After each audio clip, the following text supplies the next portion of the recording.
So today we're going to talk about cook systems because I have a new cook system that I really love. It's not the smallest, it's not the lightest, but it's fast, it's convenient. I used it for the first time last weekend on the trail on a backpacking trip, and it was great. Much faster and more efficient than my smaller, cheaper, more popular options. So again, this is my opinion. All right, thanks. Let's talk about the gear. Oh, and we're not going to talk about this one today other than to say that this was the first stove I had when I was a tween, a Boy Scout in the early to mid 80s. This is what you carried around. Now, not everybody carried them. Not everybody needed a stove. The Scoutmasters had those big stoves for big campouts, and then for backpacking, they would bring one or two of these. I don't have white gas, so I can't test it today, but this is the Coleman Peak one. Still pretty cool when you consider how small this is for the late 70s and early 80s. An all-in-one system. So maybe I'll do a video about those, but there's a million out there. Let's talk about what I've been using in the past. So I've used lots of stoves and cook pots. I'm a little obsessed with cook pot systems too. Also like car camping cook sets, like Stanley ones. So many good ones. But that's another conversation. So backpacking cook sets, I've used the MSR Pocket Rocket, the Pocket Rocket 2. I was always trying to get smaller and make everything fit inside my titanium pot, including my canister, my stove, my lighter or matches, maybe my cup, which is in the other cook kit you'll see. Been getting a lot of friends coming on the trail with me, learning to backpack and hike. I have so many of these things as I try new ones that I bring them as extras for friends to try it out. If they like it, they can buy it. Once I kind of latch onto one, that's what I'm using. My latest system up until the new one is the Titanium 750. These are cool little temperature things from Garage Grown Gear, I think is where I got them. I think that's where. Just tells you if your water is reached a certain temperature, if you need that information. I think it's neat. This does have measurements on the outside, although I'll tell you, it's still kind of difficult sometimes to get when you're looking at the inside and the water's in there to try and see exactly what you're pouring. But this is a very popular pot. It's a great pot. People love it. This is the 750. They make a 650. They make a 950. I think. Very compact, super light. I don't have a scale on me, but you can put your 4-ounce canister in there. This is a BRS stove. This is the lightest. Well, I'll show you this one. People love these. It's super compact. Not very efficient. Sorry. My lighter, my cup. Close it up.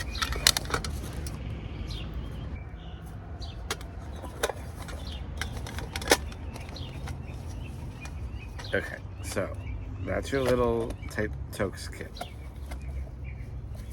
and the BRS stove. I'll show you. Let's light this. I'm gonna show you what this would entail. I'm sure you know. And you can see this is micro. This is smaller than all of my MSR stoves. This is the smallest stove I own. It's kind of like a smaller Pocket Rocket Mini. Okay. But you know, when you have this kind of stove, you've got to do the whole, you know, you can't really see it burning too much here because it's broad daylight, but great stove, but you know, not very efficient. You're not blocking the wind without a wind screen, and these handles get hot, and so does, I'm gonna just turn it off. So does this little tab up here. So, you know, you need to use your bag or you need to use something to pick it up. Okay, so anyway, it's not really efficient. And so it takes a while unless you have no wind or you've got a windscreen. I used to use tin foil. You could use You could buy a windscreen. I even bought a windscreen that was even heavier and bulkier. But it's going to take a while and a bunch of fuel to boil your water. So I kind of figured that out kind of fast. And as cool as the BRS is, because it's super light and super cheap, it's not always the best, right? Up to you.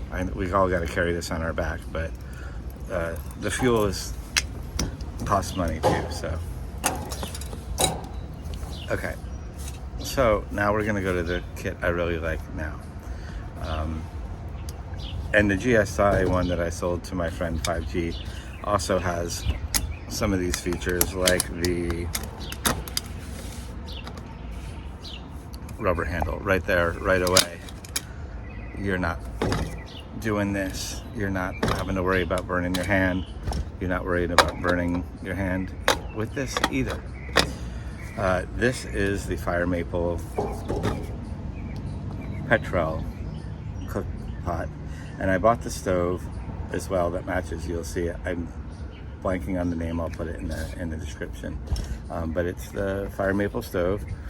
I found this on some other hikers videos on YouTube, but this has a lot of features I really like.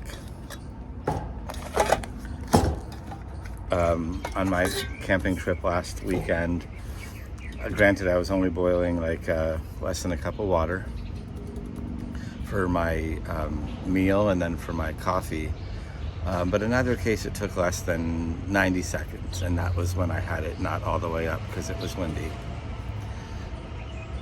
So let me get some water in here. Okay, this is the stove bag, Fire Maple, your mobile kitchen. So here's what I like about this stove. Okay, this is significantly bigger, right? But you have a wind block here. These arms are much wider and much more secure. This is a wider pot, sure, but you know, you want to make sure that the thing doesn't tip over. To that end, you also have, similar to I think how a jet boil works, is that you have the stove can lock in there, okay? Not to mention that the flame in here is going to be more efficient because the wind block on the stove and the wind block on the pot, there's almost nothing stopping that from getting maximum heat transfer and efficiency, at least as far as I can tell. And that's why it's so fast. So, and honestly, this is maybe a little bit wider than the other pot. Nothing noticeable in my pack. And then the other thing that's super cool is the piezo. Now, I know a lot of stoves have these, and this is the first one I've had that has a piezo. But listen, I always bring my lighter and my matches because, you know, if that doesn't work, you need to be able to light your stove. So, or if you need to make an emergency fire where they're allowed or whatever, you need to have fire. It's a 10 essential. But for everyday use, I love the piezo. So let me get this going and I'll show you. When I put that on, I also had almost no fuel leakage, maybe because of the wider attachment. Then the tiny little attachment was going shh. When I put it on, not a peep from this. So what's really cool about this, okay, is that I'm gonna open up the gas. Okay, so there's 1 cup of water in here.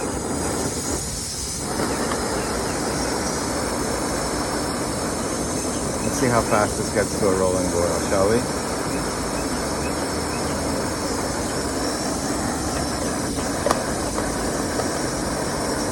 Leave it alone. There's a little pour spout here, which is nice too. Okay, we're at about 20 seconds now.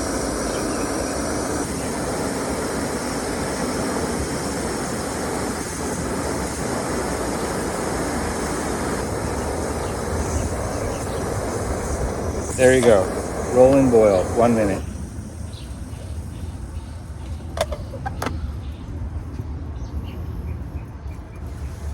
One minute for a cup of water. So yeah, I mean, I'm saving a bunch on gas. These are $5 a thing. So to me, it's worth it. Takes up a little bit more room than the other one, but I won't burn myself. My water boils fast. I've got a nice pouring spout there. There's a nice little vent up in there to help. Yeah, and then the thermostat. I mean, I've turned it off since, but the little temperature thing said we were up pretty. 175 degrees is where it's at still after taking it off.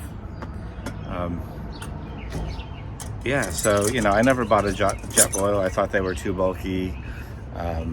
Even though I really just boil my water, I don't really cook in the pot ever.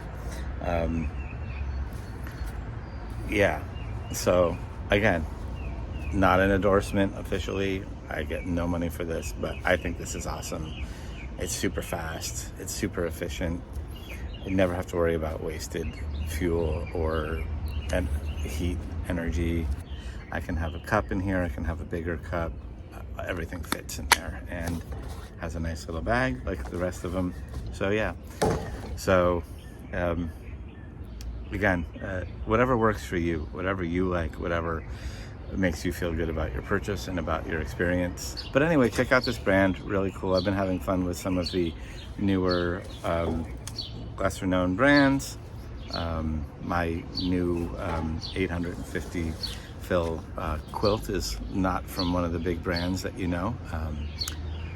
so there's a lot of options out there, so check them out. Again, this is my opinion. Thanks for watching. Keep on hiking.